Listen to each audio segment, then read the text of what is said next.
Greetings. How many of you know tempeh? How many of you like tempeh?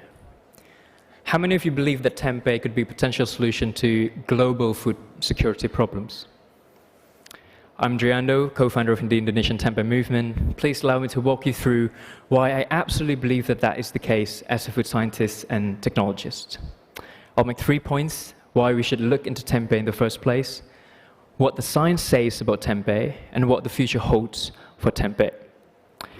I look into science of tempeh because of 3 personal emotional reasons. Cancer is running my family. My grandpa had to perform a surgery to remove the breast cancer tumor of his own mom at his own garage. That's why he switched to food science. And looking into cancer is deeply related to malnutrition, overnutrition.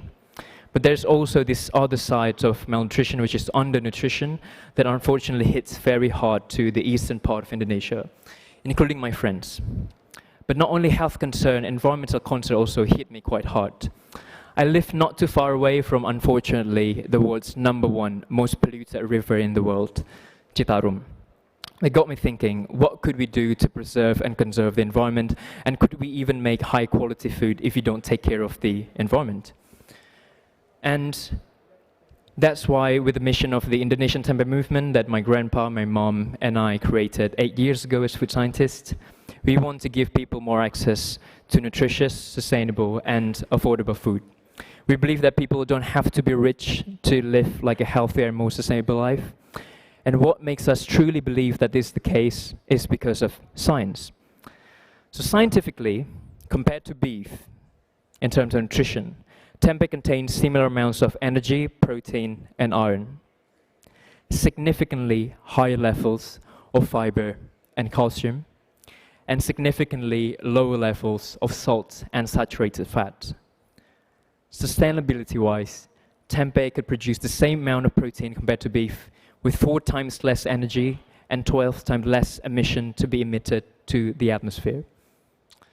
In terms of affordability, tempeh could be 8 times cheaper than beef for the same amount of protein in Indonesia. But what many people don't know yet is that tempeh is not just this food made using fermented soybean originated in Indonesia 300 years ago. Tempeh is a fermentation process that we can apply to so many, almost every grain, nut, legume, bean around the world. Here I have mung bean tempeh, kidney bean tempeh, black bean tempeh, almond bean tempeh. It's a process. And not only these raw ingredients, my grandpa used to eat tempeh made using tofu industry byproduct, okara, in the form of tempeh gembus, because he couldn't afford the whole bean tempeh. It was fancy. And I wonder, how many of you wonder how the tempeh fermentation works? For today, I have this tempeh fermenting necklace to show you how easy tempeh fermentation is. So the idea is that you want to make the baby mushroom rhizopus happy. You want to serve them with tender and warm foods. You want to meet them with the food and to get them into their bedrooms. The bedrooms could be leaves, could be plastic bags, could be petri dish if you work in the lab.